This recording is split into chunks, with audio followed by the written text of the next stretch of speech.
some of those Republican critics have a short memory because, as I recall, I'm inheriting a $1.3 trillion deficit, annual deficit from them. We haven't seen an alternative budget out of them.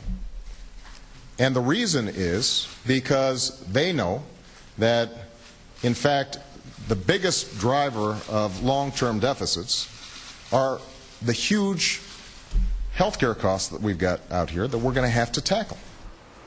President Obama has spent the last week trying to sell his budget plan to the American people, which Americans assuredly will not buy, no matter what he's selling.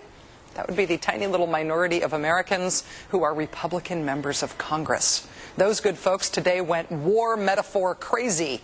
Dare I say it, congressional Republicans had a collective war metaphor-gasm trying to make the president's budget seem scary. It's very difficult to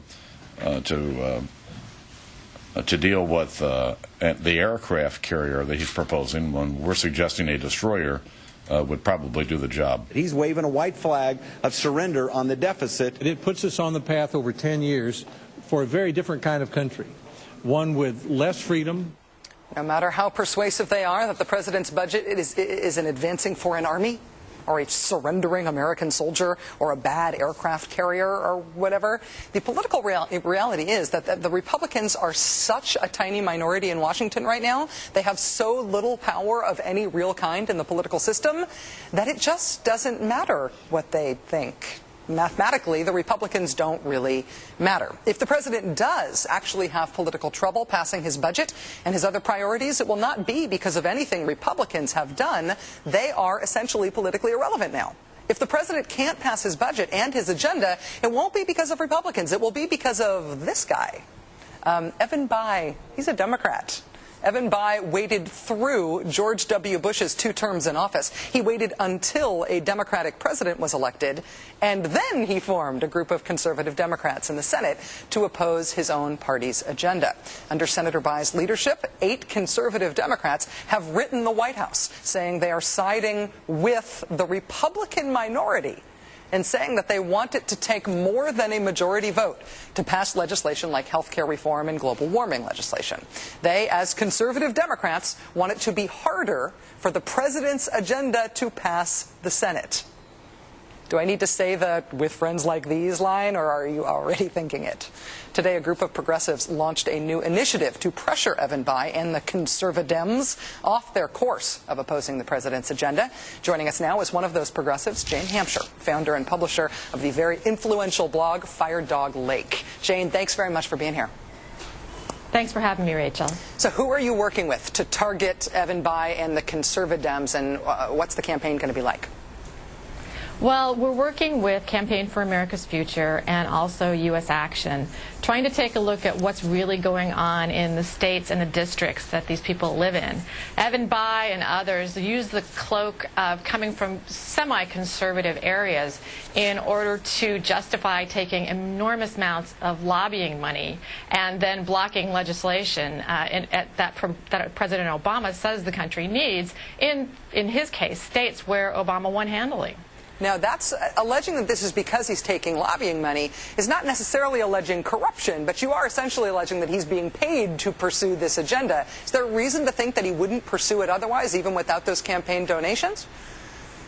Well, Evan Bayh has, say, a huge foreclosure crisis in the state of Indiana, and yet right now he is evidently crafting a bill to compete with the cram-down bill that passed the House.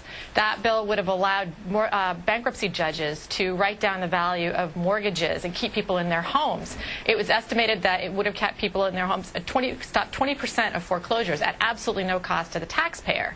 Evan Bayh, on behalf of the banks, is trying to write legislation that won't allow that to happen because they're sitting on the sidelines hoping they get paid much more handsomely by the U.S. government. So he took $123,000 from Goldman Sachs between 2003 and 2008.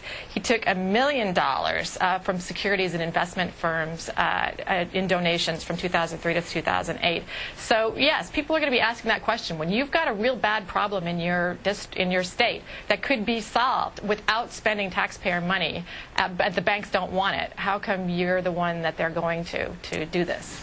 Jane, the only member of the moderate Democratic caucus that I have talked to since the group was formed is Senator Mark Begich of Alaska, and he wouldn't commit either way on whether he's in favor of letting Republicans filibuster things like health care reform and the global warming legislation.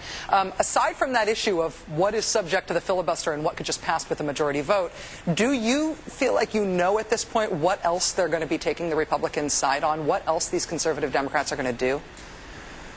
Well, Ben Nelson himself has said that he is going to oppose a provision in the budget that would take the $4 billion that normally goes to student loan underwriting and give it directly to student loans. As it is now, bank entities like Sallie Mae and Nelnet get $4 billion a year essentially for doing nothing.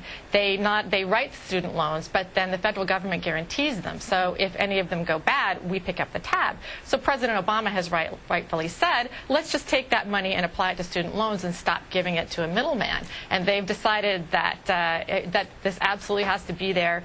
Gone is the language that was used during the auto bailout, where an industry had to be self-sufficient in order to be viable and couldn't depend on government money. But that's exactly what they're defending. So I don't know how it qualifies as fiscal responsibility, but it is very much something that the banks want.